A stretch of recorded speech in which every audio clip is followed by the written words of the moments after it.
उन्हें भी अच्छा लगा है। Very good. और ना हम थोड़ा सा ना एक सेवा करेंगे, ये सत्संग की सेवा है और सबसे बड़ी विशेष बात है भगवान की किसी चीज में थोड़ी सी देर के लिए बैठते हैं ना, उससे हमारी बहुत बड़ी आध्यात्मिक कमाई हो जाती है। तो ना ये देखो,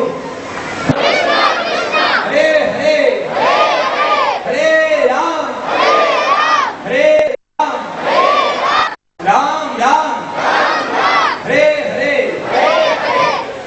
सर्वसिद्धि प्रदान करता है। तो नेक्स्ट प्ले एक ऐसे क्रांतिकारी कहानी जो बहुत बड़े क्रांतिकारी थे, उन्हें कितनी यातनाएं कितना टॉर्चर मिला, उसके बाद में वो साधु बने और साधु बन के उन्होंने हमें दुखों का जगत, तो हम कह रहे हैं थोड़ा सा पसीना हमें बहा लेना चाहिए। अच्छा है, बहुत सारे पाप खत्म हो जाएंगे। तो एक बार सब लोग बोलेंगे पिताजी के लिए हम लोग वेलकम करते हैं और पिताजी से प्रार्थना करते हैं कि आज हमें आशीर्वचन प्रदान करें और हरिनाम के जो साधक हैं हम लोगों को और जो विशेष हम लोगों के लिए लाए हैं और गीता भवन ऋषिकेश से गंगा हमारी आशीर्वाद हम सब लोगों की हमारी हरिनाम निष्ठा बढ़े। और भगवान चैतन्य महाप्रभु कहते थे कि नाम रुचि को पहली चीज बताइए।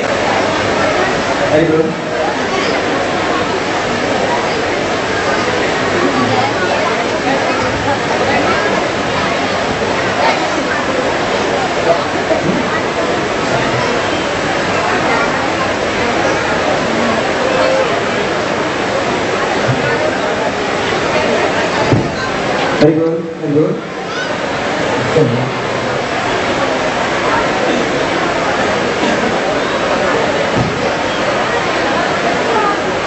Very good.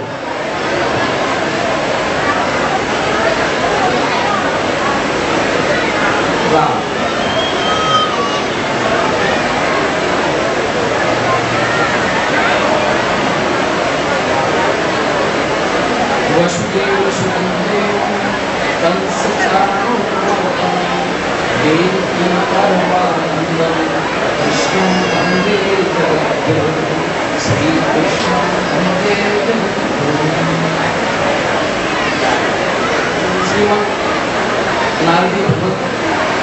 मिशन के आज के इस कार्यक्रम में, जो कि भगवान के भक्त नारायण जी का की जयंती के रूप में मना रहे हैं, और इस क्षेत्र के गणमान्य सज्जन वृंद, मातृशक्ति और हमारे जो इस मिशन से जुड़े हुए सभी कार्यकर्ता भाइयों, सबको इस आज शुभ अवसर पर हार्दिक बधाई है। और ये जिस तरह से इस कार्यक्रम को कर रहे हैं, इसको देखकर और हृदय में जो भाव उठा कि भगवान पृथ्वी पर अवतार लेते हैं तो वो केवल दुष्टों का संहार करने के लिए नहीं, और भी कई मिशन साथ में लेकर रहते हैं। अभी हमारे समाज में जो कुरीतियाँ हैं उनको दूर करने के लिए भगवान ने अपने रूप में नहीं, अपने ग्वाल वालों की पूरी टीम को यहाँ भारतवर्ष में भेजा है। ये भगवती नारी मिशन के जो बाल गोपाल और कार्यकर्ता हैं, ये भगवान के उस द्वापर युग में अवतार के समय उनके साथ में मक्खन चोरी करके और खेल खेल करके यहाँ से गए थे, उनको वापस भेजा है कि भारत में मेरे आने का समय अभी नहीं हुआ है, तुम लोग जाओ और जाकर के समाज में जो कुरीतियाँ हैं या विदेशी संस्कृति का भारत पर जो प्रहार हो रहा है उसको दूर करने के लिए तुम जाकर के वहाँ अपना कार्य करो। इस मिशन के कार्यकर्ताओं को देख करके ऐसा लगता है कि भारत का भविष्य सुरक्षित है, और यहाँ की जो मातृशक्ति है, पौधा होता है, जो वृक्ष होता है, उसमें मुख्यतया जो रोल है वो तो धरती माता है। उसी तरह से इन बच्चों के चरित्र निर्माण में अगर किसी का योगदान है तो वो इनकी माताओं का है। गीता प्रेस गोरखपुर वर्तमान में हमारे हिंदू धर्म, सनातन धर्म, वैदिक धर्म के प्रचार प्रसार के लिए देखिए किस तरह से बाधा आने पर भी हम लोग अपने उत्साह को अगर नहीं छोड़ें तो किस तरह आनंद होता है। हमारे भाई ने अभी लोड शेडिंग होने पर किस तरह हरिनाम का कीर्तन करवाया और सभी आनंद और प्रफुल्लित होकर के उस कीर्तन में सम्मिलित हुए। मैं थोड़ा सा परिचय दे रहा था गीता प्रेस की स्थापना के विषय में। संभवतया यहाँ बहुत चंद लोगों को मालूम होगा, उनके संस्थापक श्री जयदयाल गोविंद एक साधारण परिवार में पैदा हुए, लेकिन बचपन से उनके अंदर भक्ति के संस्कार थे। 22 वर्ष की उम्र में, छोटी सी उम्र में, 22 वर्ष की उम्र में भगवान ने साक्षात प्रकट कर शंख चक्र गदा पद्म विष्णु के रूप में उनके समक्ष प्रकट होकर दर्शन दिए और कहा कि मेरे से वरदान मांगो। उन्होंने कहा प्रभु मैंने आपको बुलाया तो नहीं था। भगवान बोले हाँ तुमने बुलाया नहीं, लेकिन मैं अपनी मर्जी से आया हूँ और मैं जहाँ आता हूँ तो कुछ न कुछ देकर जाता हूँ, इसलिए मैं कह रहा हूँ तुम कुछ वरदान मांग लो। जयदयाल जी ने कहा मुझे कोई भी इच्छा नहीं है, मैं कुछ भी आप पिता के अलग अलग लड़के, कोई पढ़ लिख करके बहुत ऊंचा बन जाता है, कोई फटे हाल जीवन बिता लेता है, तो ये क्या है, ये उसका भाग्य है, उसके पूर्व जन्म में की हुई प्रारब्ध का फल है। हम लोगों को इत्तेफाक से ये जन्म भारतवर्ष में अच्छे माता पिता के यहाँ मिला है, जिससे कि आज हम लोग इस सभा में मौजूद हैं, इस कार्यक्रम में मौजूद है। ये सिद्ध करता है कि हम भगवान की नजर में हैं, भगवान की प्रेम दृष्टि हमारे ऊपर है। तो हमें क्या मिला, अच्छे माता पिता के यहाँ मिला, और आज ऐसी कॉलोनी में ऐसी जगह मिला जहाँ पर ऐसे भगवत भक्त बच्चे हैं जो भगवान नाम टीचर है, कुछ नहीं करने वाले, उनकी प्रकाश में, उनकी अध्यक्षता में जो कुछ करती है ये मातृशक्ति करती है। तो हम लोगों को किसी के बहकाने से, किसी के बतलाने से नहीं बहकना है। आज टीवी सीरियल्स जो घरों के अंदर में हम देखते हैं, देर रात तक प्रत्येक कमरे में अलग अलग टीवी लगा के रखे हैं, ये क्या है? ये हम लोग भौतिक चकाचौंध के पीछे जा रहे हैं, हमारे धर्म को, हमारी संस्कृति को स्वयं अपने आप नष्ट कर रहे हैं। छोटे छोटे बच्चे हमारे पास बैठ करके ऐसे ऐसे सीरियल देखते हैं जिनकी शिक्षा बिल्कुल गलत शिक्षा दे रही है, हमें अलग और ऐसे खड्डे में गिरा रही है जिस तरफ हम कल्पना नहीं कर सकते। तो हम लोगों को ऐसे सीरियल्स नहीं देखने चाहिए। बच्चों पर इतना अनुशासन अवश्य रखना चाहिए कि कौन से सीरियल्स जो शिक्षाप्रद हो, जो ज्ञान के हो, डिस्कवरी चैनल है, और ऐसे जो विज्ञान के चैनल है जिससे हमारा सत्संग कार्यक्रमों में भाग ले, छोटे छोटे बच्चों में अच्छे संस्कार डालें। मैं भी जब छोटा था तो मेरे दादाजी ग्रैंडफादर मेरे को लेकर वहां जाते थे। हम लोग समझते नहीं कि क्यों ले जाते हैं, लेकिन अब पता चलता है कि उन्होंने जो बीजारोपण बचपन में किया वो अब वृक्ष बन गया, वो हमारे काम आ रहा है। इसलिए मैं अपने जीवन से कहूंगा कि आप भी अपने गंगा स्नान के साथ साथ वहां होने वाले सत्संगों को भाग ले और नाम संकीर्तन, भगवान नाम इस कलयुग के अंदर में सबसे सरल और सबसे कीमती एक अस्त्र है जो भगवान ने दिया है। कलयुग केवल नाम आधारा, सुबीर सुबीर भरो उतर ही पाना। तो ये बच्चे जो मिशन में लगे हैं, ये भगवान के ग्वाल बाल हैं। इनको आप छोटे मोटे बच्चे मत समझिएगा, सड़क में घूमने वाले ऐसे बच्चे मत समझिएगा।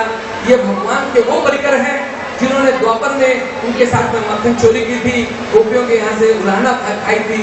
वही बच्चे यहाँ पर अब आ गए हैं और आपके इस क्षेत्र में क्रांति नहीं बल्कि भारतवर्ष के एक एक गांव के अंदर में गीता प्रेस की गीता, भगवान कृष्ण का संदेश ये पहुंचा है।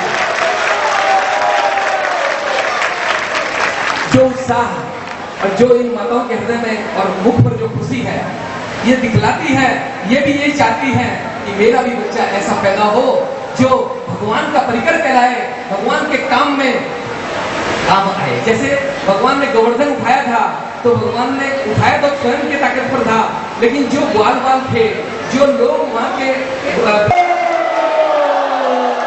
हरि बोल 2 मिनट का संकीर्तन। आनंद है, आनंद है, आनंद में रहेंगे। कल क्या हुआ, कल क्या होगा, इसकी चिंता न करेंगे। आनंद है, आनंद है, आनंद में रहेंगे। कल क्या हुआ, कल क्या होगा, इसकी चिंता न करेंगे।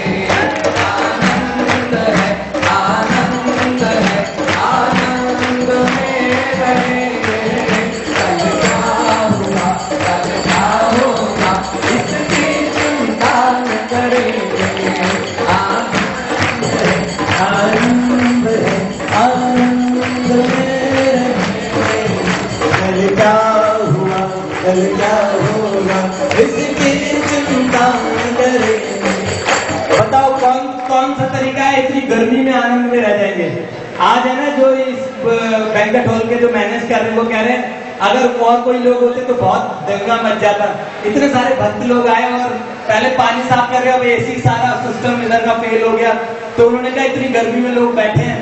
मैंने कहा बहुत बहुत धन्यवाद, ये भगवान की परीक्षा होती है। हम लोगों की परीक्षा तो होती है, साथ में आप सब लोगों की परीक्षा है। वाकई में हम अपने आप को क्योंकि वैसे ही कष्ट पाना है, तो अगर कष्ट पाके और हमें अभ्यास हो जाए संसार में कृष्ण भक्ति करने का, भक्ति करने का। हरिनाम हरिनाम हरिनाम हरिनाम हरिनाम हरिनाम हरिनाम हरिनाम हरिनाम हरिनाम आपको अब जो नेक्स्ट प्रोग्राम है ये इसकी लाइट का बोलना, जो स्टेज की लाइट के बारे में हरी बोल, स्टेज की लाइट प्ले होने वाला है। ज्ञान पहले तो वो शंकर भगवान के भक्त थे बचपन में, उसके बाद में उनके साथ क्या हुआ, क्रांतिकारी बन गए। उसके बाद में सन्यासी बन गए। सन्यासी बन के सो अहम वो है जो मैं हूं, भगवान और भगवान में एक हो जाना, निर्गुण ब्रह्म का ज्ञान, इस तत्व का ज्ञान उन्होंने और अपने अंदर प्रतिष्ठित किया। उसके बाद में भाई जी के संग में और कृष्ण भक्ति उन्हें किस तरह प्राप्ति हुई, किस तरह भगवान का इतना प्रेम किया कि मानसी सेवाओं के अंदर और श्री राधा कृष्ण के नित्य लीला विहार में एक एक महीने की समाधि लग जाती थी उन्हें। एक महीने के लिए उनकी हार्ट बीट्स बंद हो जाती थी। और इतने, और भाई जी ने उन्हें ज्ञान भी कैसे दिया, कोई दीक्षा नहीं दी। भाई जी ने प्रथम टाइम उनको उनके चरणों में प्रणाम किया और वो प्रणाम करना उनकी जिंदगी को चेंज करने का पॉइंट था। और उन्होंने ट्रिपल एमए किया था उस समय, फ्रेंच ब्रिटिश सभी भाषाओं का उन्हें ज्ञान था स्वामी चक्रधर को। और किस तरह कट्टर वेदांती, कट्टर निर्गुण ब्रह्म ज्ञानी और एक परम रसिक कृष्ण भक्त बन जाता है। इस प्ले का नाम है क्रांतिकारी से रसिक कृष्ण भक्त। क्रांतिकारी से कृष्ण भक्ति तक की जो ये गाथा है ये, और इसमें आप देखना कि उनको जेल में भी कितना टॉर्चर किया गया। ये सब प्ले के हिस्से हैं कि किस तरीके से जो अपने सुखों से दूर रह के और जीवन में चलते हैं, भगवान के परम रस को वही पाते हैं। भगवान कहते हैं त्यागा शांति निरंतर, त्याग से निरंतर की शांति प्राप्त होती है। आप लोग भी बहुत त्याग कर रहे हैं, बहुत अच्छा है, एक अभ्यास है। गर्मी में भी हम लोग बैठ के और भगवान का नाम संकीर्तन और भगवान के पास बैठने का, ये कहते हैं उपासना, उपविशत मतलब बैठना, भगवान के निमित्त बैठना, ये भी साधन है। हरि बोल। तो एक बार सब लोग ये असुविधा को भगाने के लिए क्या बोलेंगे हम सब लोग? असुविधा अपने पास आएगी, प्रॉब्लम आएगी तो क्या बोलेंगे? हरे कृष्णा। वाह, बहुत कितनी अच्छी तरीके से आप लोगों ने बोला। मुझे लग रहा है आप लोगों में से कौन कौन है जो हार मान गए? अभी हार नहीं मानी ना? पसीना बहुत है। हरि बोल। एक बार बताओ किसी ने हार मानी? हाथ खड़ा करना जिन्होंने हार मानी। अच्छा, जो लोग अभी रेडी हैं, अभी भी तैयार बैठे, हाथ ऊपर करना जरा कि कोई बात नहीं। हरि बोल। बहुत बहुत अच्छा। सरफरोशी की तमन्ना हमारे दिल में है, देखना है जोर कितना बाजुए कातिल में है। ये राम प्रसाद बिस्मिल जी का डायलॉग था, बहुत अच्छा है। तो हमने भी सरफरोशी के लिए सोचा है, बहुत अच्छा है। तो एक बार बोलिए फिर से, हरे कृष्णा हरे कृष्णा कृष्णा कृष्णा हरे हरे हरे राम हरे राम राम राम हरे हरे। अभी टाइम लगेगा इसके लिए भैया? अरे बोल, लाइट्स के लिए। हाँ अच्छा, थोड़ी देर में जो जाएगी। अरे बोल। तो नेक्स्ट प्ले का जो इंट्रोडक्शन है ये आपको आपके पास रास्पबेरी पे देंगे। हरि बोल। हरे कृष्णा हरि बोल। पहले का अनाउंसमेंट, छोटू कहीं पे भी हो तो वो एक बार स्टेज के पीछे वो उनको एक सामान दिया होगा तो उनको दे दे। वृंदावन प्रभु छोटू हरे कृष्णा महामंत्र दास हरि। महामंत्र प्रभु एक बार स्टेज के पीछे और किनको सामान देना जी। ये जो प्ले है इसके अंदर जैसे भैया ने बताया एक बहुत महान क्रांतिकारी थे, उनके जीवन की एक गाथा है जो बचपन में शिव भक्ति करते थे। छोटे से जैसे हमारे छोटे भक्त लोग हैं अभी पेंसिल के पीछे या छोटी छोटी चीज़ों के पीछे भगवान को याद करते हैं। फिर धीरे धीरे बड़े हुए, उसके बाद में अपने कॉलेज लाइफ में गए तो उस समय का जो समय था उस वक्त क्रांतिकारी समय था, भारत गुलाम था। तो उन्होंने बड़े ही और शिद्दत से हमारे देश की सेवा की। उस वक्त क्रांतिकारी गतिविधियों में उन्होंने भाग लिया। उसके बाद में कई बार जेल भी गए और बहुत भयंकर पीड़ाओं का उन्होंने सामना किया। वो भी इसके चित्रण, इसके साथ साथ में क्रांतिकारियों के साथ कितना अत्याचार होता था उसका एक छोटा सा इसमें हमने दिखाया है। होने को ये बहुत हिंसक होगा देखने में, लेकिन ये सत्य है और उससे हजार गुना ज्यादा। यह गाथा उस महान आत्मा की है जिसने अपने जीवन अंतराल में ही इस जीवन के परम ध्येय श्री राधा माधव को पा लिया। उन्होंने जीवन पर्यंत राधा माधव बचपन से ही बहुत तीक्ष्ण बुद्धि के थे और गौर वर्ण के बहुत ही सुंदर बालक थे। एक समय जब वे 5 वर्ष के थे तो उनके द्वार पर एक साधु आया। भिक्षाम देहि सच्चिदानंद प्रभो। चक्रधर खेलना छोड़कर उनको देखने लगे।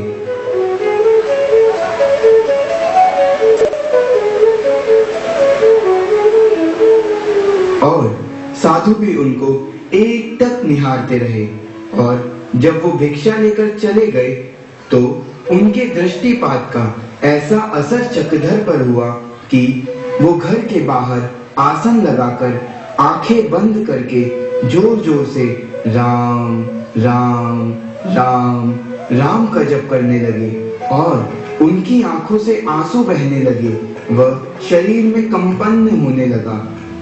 वो उनके जीवन में अध्यात्म का पहला बीज वपन था, जिसके शुभ परिणाम भविष्य में देखने को मिले।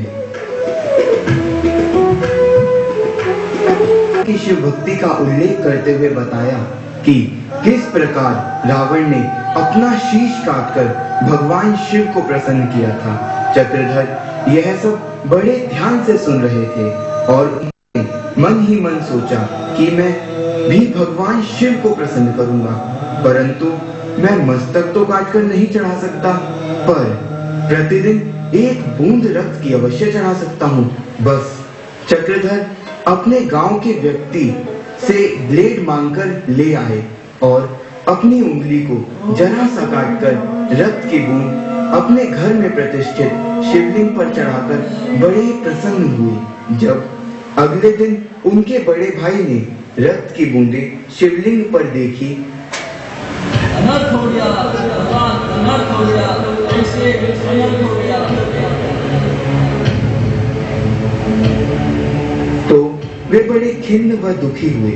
उन्होंने शिवजी से क्षमा प्रार्थना की व सविधि पूजा की, परंतु जब 2-3 दिन तक